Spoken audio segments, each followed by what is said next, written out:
So, game 2. Now, ooh, we see the B1 Lee Sin come in. Nice to see, nice to see. They no banned. What? They no banned. They want to trade. So, right, so the reason they've done... Oh, see, it seems it's kind of waste, though. Because I think the reason they wanted to do this is because they would have banned Lee Sin, but they want to give Lee Sin so that they can get the Viego Lee Sin matchup. But still, just ban someone else. I think it might have been a mistake.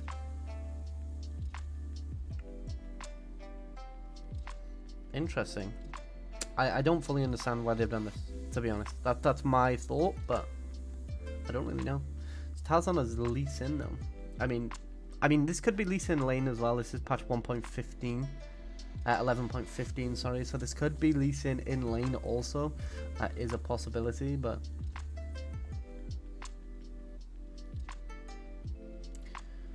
So, the virus comes through for the side of LNG. Again, it's very kind of unique. And what we'll probably see is like a Kennen come in to counter the Renekton top lane. Or, no, it will probably be something like a Renekton for top lane. They don't want to give... Oh, actually, they're going to take the LeBlanc away from Scout, so we can't pick it here. Also, a very good drafting decision. I think they could have just countered Renekton here, though, and then... Actually, but saying that, they did try and counter LeBlanc with Lissandra last game, and he completely popped off, so... Let's see what he chooses to pick into it. It'd be funny if he just picks Lissandra here, though. And just shows him how to play the matchup. Oh my god, no way. Like, that's crazy. That's hilarious, though. What the hell? He literally did it. The balls on Scout right now is insane. This guy's like fucking loving life. So we see a Jace ban come through because they're looking for tops right now. They need to look to ban ADCs. Probably Ashe, get rid of that one. Ashe, Ezreal, probably bans from LNG right now. Especially considering they have such a dominant top side and the Viego is going to be the carry this game primarily. I mean, Scout could still pop off and carry, but Lissandra isn't typically a carry champion unless she gets invested with a ridiculous amount of gold. So we see the Ezreal come through there. And then in the last ban we'll probably see Ashe from here. In terms of top lane picks, we'll probably see the Kennen banned just so that they can't pick it into the Renekton now. And you know, and then it's pretty comfortable draft from the side of EDG.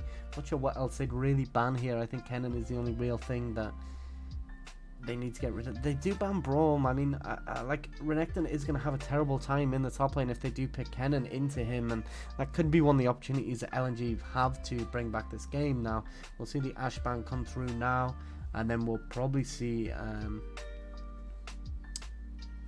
I mean, Aphelios is open though, so they could just R4 Aphelios here if he doesn't get banned here also.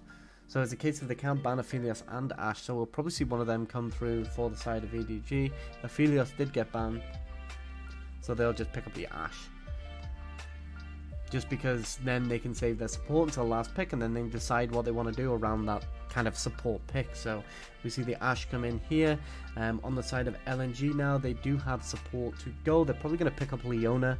It's probably the best option here, although that does leave EDG to pick the Trundle. But we'll probably see something like a Leona to go with the Varus right now, especially since it's such a good kind of combo as well. And then they're just missing their either top or jungle, so I don't know where they want to flex this Lee Sin, to be honest. So we do see the Leona come through there like predicted, but this Lee Sin's probably going to go in jungle, or maybe they just pick a massive damage top. I would like to see the Kennen still come through, but okay. I mean, Wukong would be okay, but I mean, Gwen's a better pick actually. I do want the Kennen though, like it's such a free pick here, and it'll shut down a massive amount of what EDG want to achieve. But you know, Gwen is fine too, and then we'll just see. Oh, we do see the. Okay, it's just rotating through. I mean, Rel's a very good pick here. I don't think Set's too great with this comp, just because I mean, you can get in range to Gwen. Like, so it would be okay. I would much prefer to see them pick the Rel here though, especially considering it's pretty good into Leona. Leona is your carry and you just W on top of them instantly, and it's very hard for Leona to actually function. So overall, I mean, pretty good drafts from both sides. I mean, LNG did get that Lee Sin LeBlanc combo, and they've also got Varus and probably the best support in the game. So I think from this side, especially considering they get a winning top matchup as well, I actually think LNG have the draft advantage here. Now, obviously, this isn't a massive draft advantage, but it is still an advantage. So we will see what they do from here. We will. I'm really curious to know why they no banned here. Like, my only thoughts is because they wanted to trade the Lee Sin Viego, but I just don't really like it as much. Right then, so on we go with the game number 2. I don't know how many games this is, so I don't know who wins. I'm going to put my money on the fact that I think EDG win, just because I think LNG literally just jungle, and that's it. I mean, Ale does seem to have good stats, but I feel like that's because the rest of the team are a little bit interesting. I've only seen Ale pop off once, so we will see. So the runes, nothing crazy. Yeah, it's all pretty standard, to be honest. We do see double tenacity come out of Renekton and the Viego. I mean, you can take tenacity on those champs purely for the Leona in this situation, so I think that's completely fine in regards to the runes. We get double last stand in Gwen and Renekton as well, which means they're going to have an early trade, which we do see here. Gwen's level 1 is unbelievably strong, so we can see her. She does get a little snip here, but this is very aggressive gameplay. She's basically red side top here, but she has managed to zone Renekton out. Unfortunately, she let the kind of advantage go. So just to kind of break this down a little bit more, when you're in this kind of situation, what you should be looking to do is constantly just be staying here, because Gwen level 1 is ridiculously strong. It's very, very powerful, and Renekton doesn't have any rage yet, so we can't really get any empowered abilities off. So what Gwen should have done is just look to keep hitting and then just path up here, because if she does that, if he trades back, these casters are actually going to focus him, and then they will split the damage evenly between their casters until they go into the brush. And even in the brush, if they do damage, the minions will see them in there. So I actually think this is really bad by Ale to actually give up this advantage that he's worked so hard for, because right here, see, Renekton just swaps lane position again, and nothing's really happened there. So I don't know. I mean, it's a little. Ale is just getting aggression off, but it's just not too great. I mean, Scout on the list now. Obviously, LeBlanc is going to zone him out. She does get level 2 now, though, so it's completely fine. Again, this wave is coming into Scout. Now, the problem with this is coming into Scout, but it's wave 2. So there's nothing that can be done from the side of LeBlanc with that push. Lee Sin isn't really in a position that he's going to look to walk into the jungle anyway. So the fact that the wave 2 was crashed there means that wave 3 now starts as a slow push into the LeBlanc, which, I mean, Lissandra does have a lot of CC, so maybe we see something come out from GG as soon as he has finished a full clear, especially considering I think Scout is by far the MVP of this team. So I think if they can do that, then this could potentially be big. Now, LeBlanc does have two options. She can either use a lot of mana to prevent it slow pushing back into her, or she can allow the slow push, which she has been using her. Actually, yeah, she has been using mana. She's popped 2 corrupting pots so far. So she's using this mana for this early lane control. GG does jump on Lee Sin, but Lee Sin wins this matchup, so he is just going to die. How does this happen? Like, it makes no sense. Leona flash forward, the Viego flash completely fine. Tarzan completely griefing though. Like, he is not the king of the jungle today. My god. First blood goes over to Ashe. That's painful to see. Like, what is he doing? This is 2 games in a row that he's done this really dumb like dive.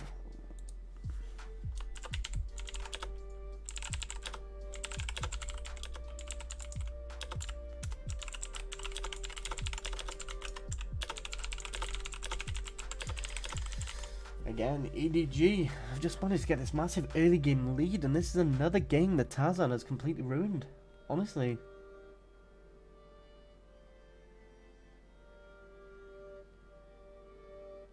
I just don't get it. Tarzan is an incredibly talented jungler. Like, incredibly talented. He's very good. But the pressure's just on. And the thing is, GG didn't even know that. It's almost like he didn't know that he lost that either. So here we can see the fight. GG does get his stun on him. I think he was going for the crab. He just wasn't even paying attention. Lee Sin's obviously going to run him down, and then as soon as he lands this Q, it's very easy. LeBlanc does use a flash there, which there is a very crafty ward there to spot this, but Tarzan jumps in, just doesn't know his damage. Rel jumps straight on top of him. Ashe kills him. Oh, it was just terrible. And now we can see this fight actually continues. GG heals up off taking that body, and then just kind of continues this fight. GG still doesn't die in all of this though.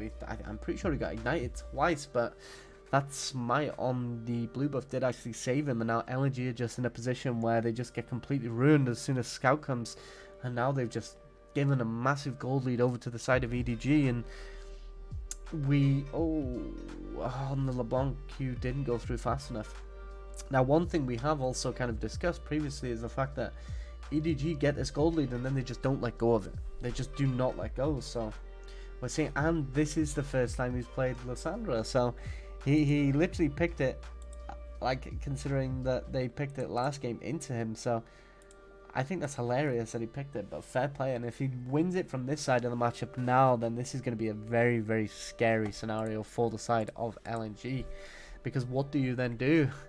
He's won the matchup from the side of the Lissandra and the LeBlanc. So, and to be honest, Scout has the counter this game. So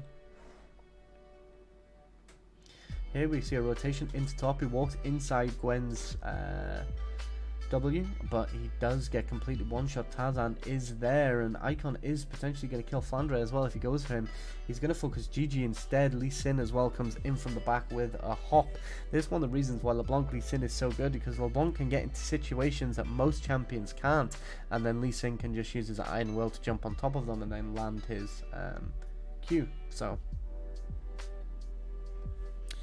I mean, pretty good bounce back from the side of LNG. Just kind of a really grief tower dive for the side of EDG.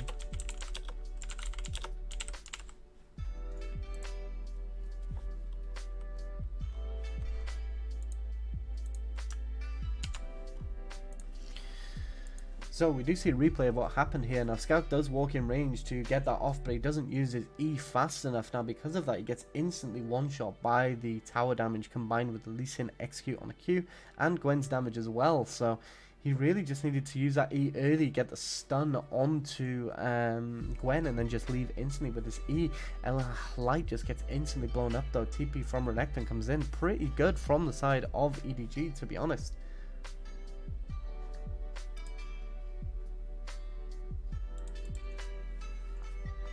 So I am trying to put down positive notes for the side of LNG as well, but it is very hard in a game like this to put down a large amount of notes.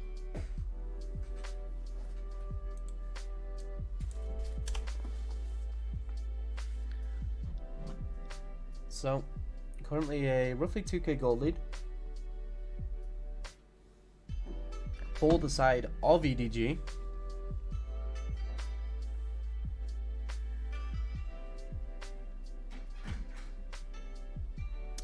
GG getting caught again. Tarzan manages to get that kill.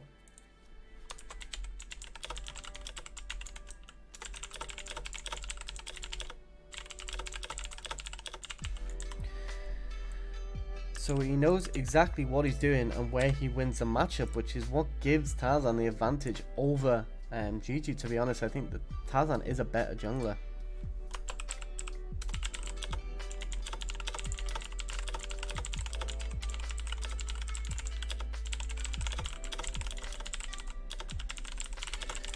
I mean, fighting a Lee Sin as Viego is just kind of rough, especially considering Lee Sin does have that advantage. Now, he did red smite him, so when he kicked him there, the true damage from the red smite actually came in and finished him off as well. So that's how it kind of looked a little bit janky, where, you know, he kind of died at a later point, but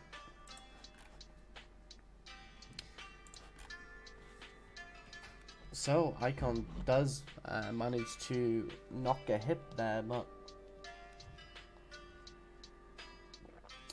by the Ashe arrow. But now this is going to give EDG the advantage that they need to just potentially maybe rush this. No, okay. So to be honest, LeBlanc is actually quite healthy, so maybe it was a good idea that they didn't.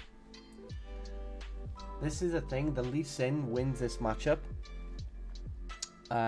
due to the fact that he just does so much more damage than Viego pre-6, and then that can, you know, progress into him having a much better mid game.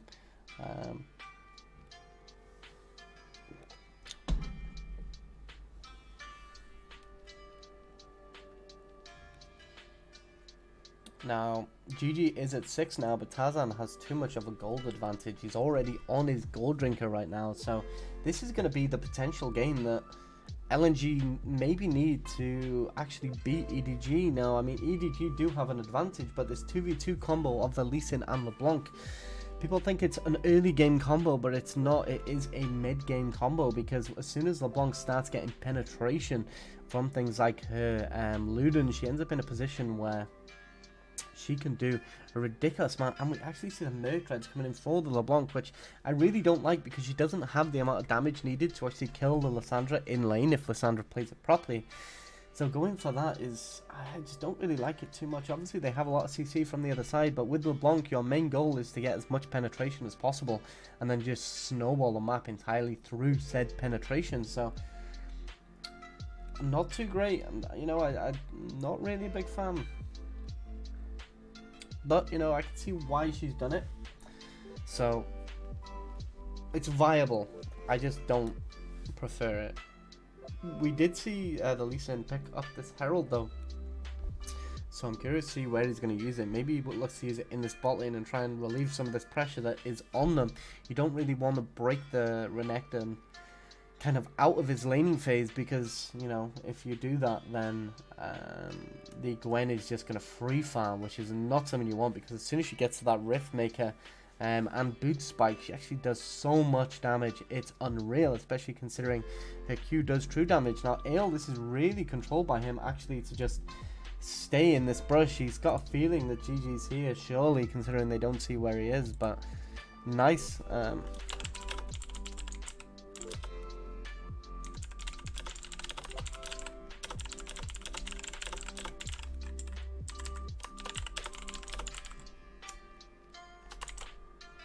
So they seem very self-aware too. So it's probably from Tarzan actually tracking jungle in this game. So, you know, it is really nice to see when junglers are tracking, because you don't see junglers tracking from junglers as much in comp, because there's less invades, even though Tarzan has invaded twice this game, don't get me wrong. But one of the things you'll see when it comes to tracking is things like Ale in that top side. He was just sat in the brush, just waiting out of vision to see what would actually happen. And, you know, Tarzan was probably calling that that's where he was. Now, we do see a dive in top. This could be potentially huge. If Lee Sin kicks into Q, he's going to do so much damage. And now he's going to herald the tower and take that as well. Really nice play from the side of Tarzan. So now he's just going to get this down to 2 plates. Ooh, a little bit risky doing it now. I mean, it's not too bad, actually. They have enough damage to drop it down to 2. And here we'll see that they'll actually get the first tower. So Tarzan really dominating this game, showing why he is honestly one of the best junglers in the world. Now, I really, really wish Tarzan was on a better team, because he's so talented, but he's getting held back massively. Now, they do actually get this tier 2 as well with the Herald charge. So that's another 600 gold going over 600 gold and going to the side of an LNG. So right now, I mean, this amount of gold that they've just got from this is only evening the gold amount, because bot lane is inting quite hard. But either way, this is still a really, really good looking game for the side of LNG, especially considering Lee Sin is now so strong. That it is very, very good. Now, I'm not sure if this is a strategy that they chose to go with, but you can also very heavily focus the top side of the map as a jungler, and then hope that you get a good soul roll and get 4 of the same dragons in a row. Now, unfortunately, they got Cloud Soul this game, which, you know, they can use, but it's really not going to be a win condition for the game, unlike something. Oh, we actually get a solo kill onto Scout. That was so good by Icon, though. Damn. Icon with a solo kill, that's crazy. And they're showing Ale stats. Like, I don't want to see Ale stats. I want to see Icon stats, man. He's just got a solo kill. Come on, give the guy some credit. Like, they showed Ale stats in the last game as well, though. So, like, what? Here, we just see LeBlanc manages to W from out of vision to get the initial E, and then actually flashes so that she is still in range for that second proc of the E damage to go off.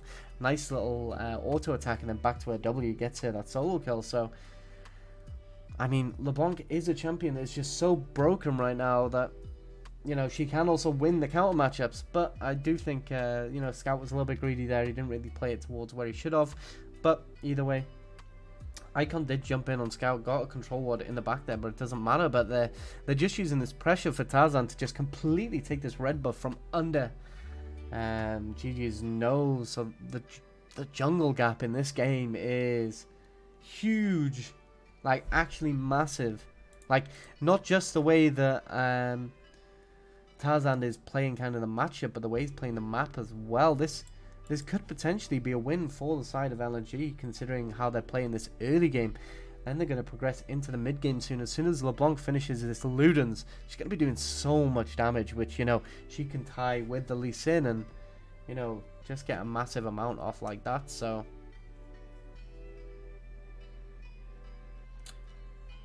very interesting gameplay, though.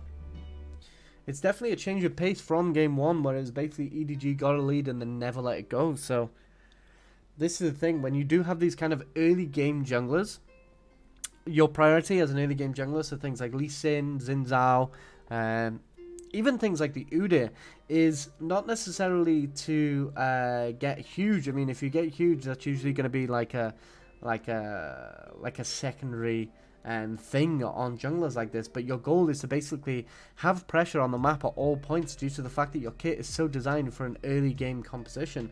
So you get pressure on the map at all points necessary, and you know, you also relieve pressure as well. So when you've got something like a Viego that is very, very good in the mid game and even late game, especially in those team fights, it's very, very important that you relieve a lot of pressure off your lanes early, so that you know, you can continue snowballing with this early game comp. So we see at 16 minutes, Lee Sin has his Gore Drinker and his Sterax. Like, this guy is huge right now. He can 1v1 even the solo laners at this point in the game very, very, very easily. You actually see him going in for a 1v2 here. And, you know, he's just starting this kill. He's going to potentially look. The Leona ult does go wide, unfortunately, but they do still manage to kill the Rel, and they decide to not keep going there.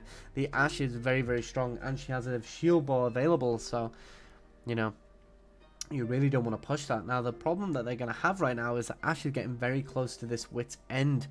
I think she maybe even has it on this back, actually. So she's actually going to be in a position where the LeBlanc isn't going to... She does have it on back, so the LeBlanc isn't actually going to be able to do as much as she would want to in these games, especially considering this Ashe obviously has a wit's end, and she's not reducing enough magic... Well, she will never really reduce enough magic resistance to offset wit's end, so... Until Void Staff, anyway. So, you know... It's going to be a little bit of time before LeBlanc gets into a position where she can 1v1 the Ashe and just completely blow her up, due to the lead that the Ashe has got into the early game. Now, unfortunately, that kill did go over to Leona, which is a little bit of a shame, considering her team like really want to keep kills up at this point. Even if it went over to the Varus, that would have been way, way better than going over to the Leona, in my opinion. Now, the only time when it's more beneficial to go over to the support is if, say, for example, you're playing something cheesy bot. Let's say we're playing like Swain Janna bot lane. It's actually okay. Or actually, even if you're playing somewhere with an attack speed base, say you're playing something like Jinx, and your support can actually use that gold in order to get an ardent sensor much earlier, which is going to give you a lot more damage, especially the magic damage it provides too. So that's kind of one of the big things that enchanters do provide over engage options, but the engage options are just so impactful in all of these games, and they're much easier to play as well. Like, one of the sad truths is a lot of people don't play enchanters because enchanters are way more difficult. You have to think way more about your positioning, since you can get instantly blown up, so they're much more difficult to play. And this is why we see a lot of these kind of tier 1 supports for the more like tanky supports. They usually end up getting a higher prioritization. Now, if you're the side of EDG right now, I mean, they do outscale them, in my opinion, due to the fact that the Lee Sin and LeBlanc do potentially fall off later on into the game, and this Ashe has plenty of frontline to do a lot, and Viego can potentially get a lot in these kills. Mako is over there, so Icon instantly has to jump back, uses his flash as well, but Scout just comes in and instantly ults him, gets his E down, and that's one kill over to Viego. Now the reason why this is so important is because this Viego, as soon as he starts racking up a few kills, he will start racking up a few more. Will Flandre die here? No, he does not.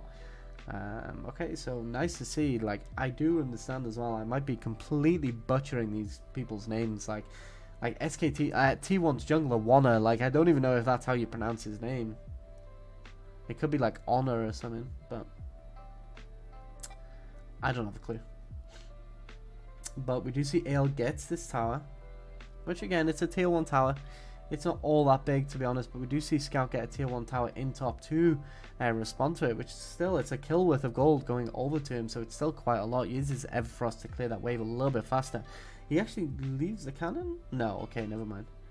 He actually just does it so that he gets as much range with his E as possible. So now we see the replay. LeBlanc does try and kind of get away from GG instantly, uses double distortion, but then has to jump back and then flashes away, but it doesn't matter. Scout trades his flash over and gets a kill. Now another reason why this is important now is because Scout knows that while his flash is down, LeBlanc's flash is also down, especially considering neither of them are running Inspiration, I'm fairly certain, or at least they're not running Cosmic Insight, due to the fact that both of their flashes are on the same cooldown right now, or maybe they both got it, but I don't think so.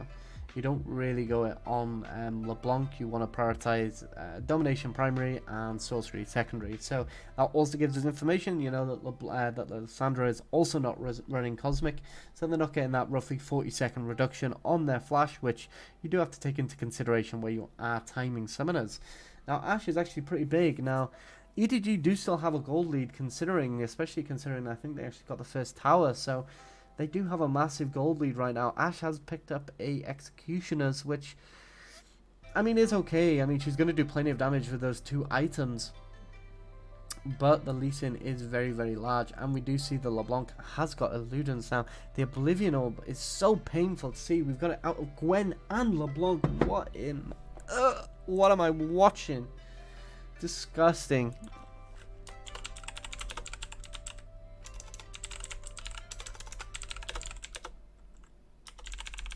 Double Oblivion Orb. Oh, it's painful.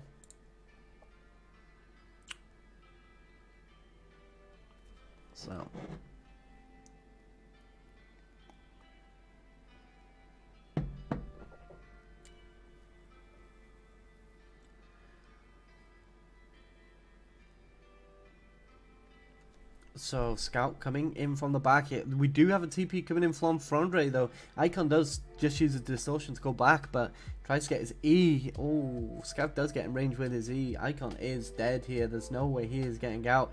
His team need to look to do something else on the map. He can buy as much time as possible, but he doesn't use his clone either. That's so sad to see.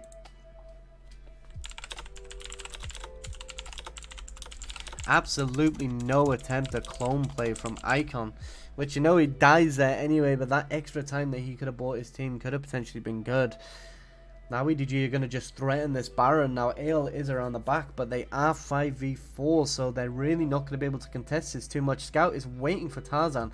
He's going to instantly blow him up. Oh, the CC chain massively. The unavoidable rel combo too. We do see a stopwatch come out of Tarzan, but he is going to survive. I can't believe he got out of that.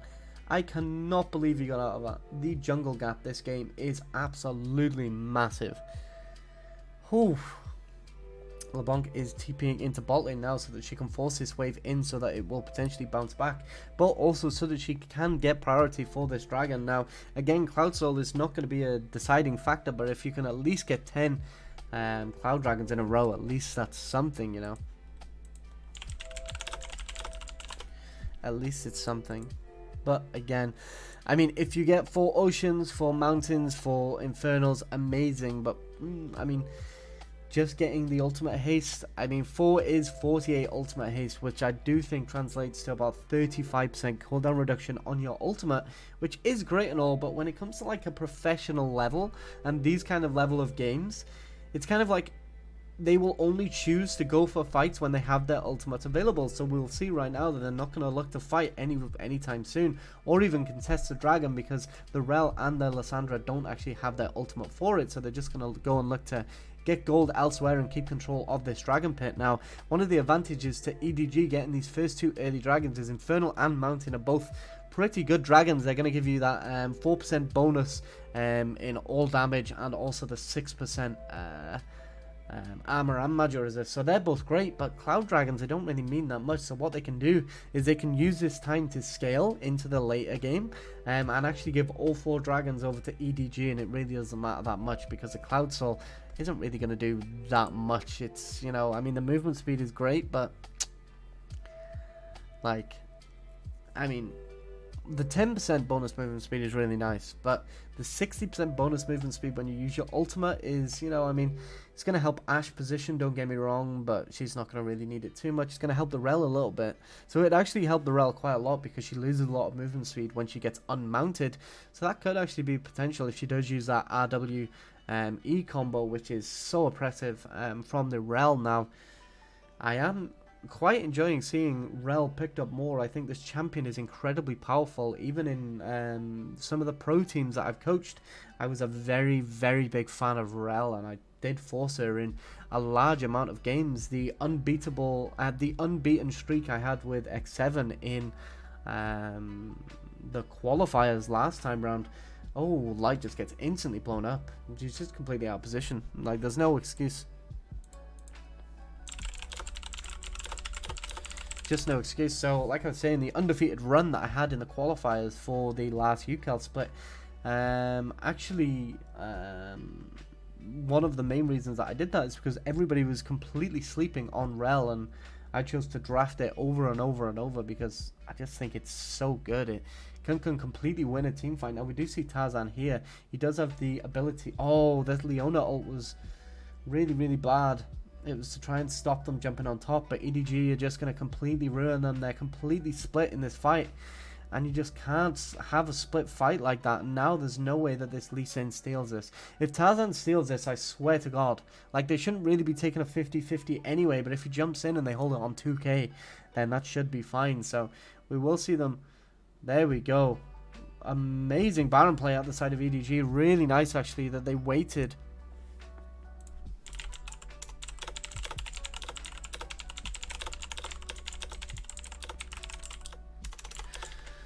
So really good, actually. They just waited on that 2k and then just worked on pushing the jungler away, which is what you'd really like to see, considering they were already in a 5v2 situation. So there was not really much they could do. Way too split of a fight from the side of LNG though.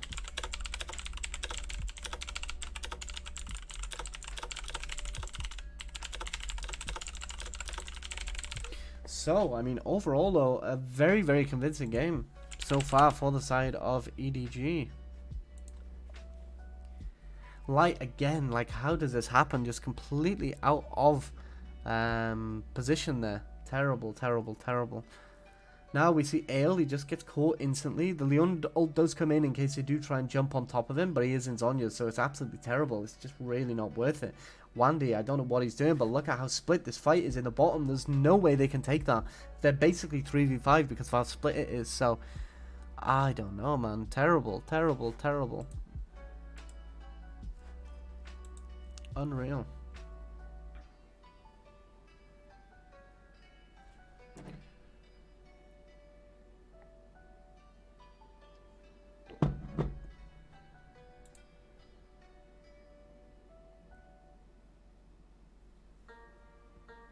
Okay, so let me just go back there. Sorry, I was reading an email.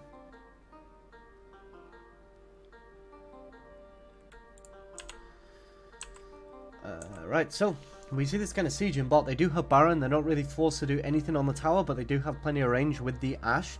Now they are just going to slowly get this tower down. And again, Ashe can just keep poking from the back. She's going to take a tower shot. Tarzan is coming in for a flank, but Wandy just completely griefs. His team are not in a position to follow up. And that just means that Ale drops low instantly. And then, you know, Ashe is just in the back doing damage completely for free.